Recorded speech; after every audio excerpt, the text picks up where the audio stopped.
What's up, everyone? Welcome to the video.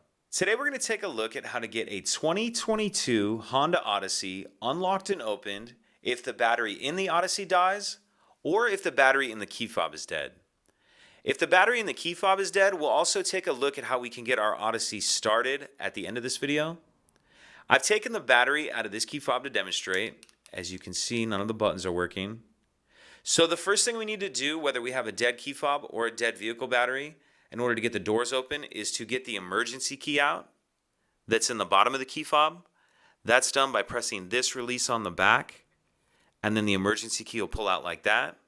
Now we'll use the emergency key to unlock the driver's door.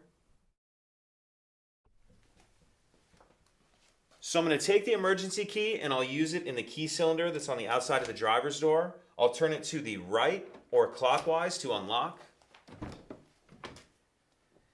If the battery in your Odyssey is dead, you can come down here and pop the hood, and then you'll be able to charge the battery or change it, whatever you need to do. If the battery in the key fob is dead, we'll take a look at how we can still get our Odyssey started in the next shot.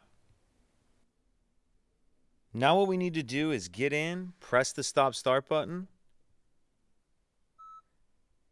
and you hear it beeping and start blinking. Then we're going to take our key fob and touch it to the stop start button.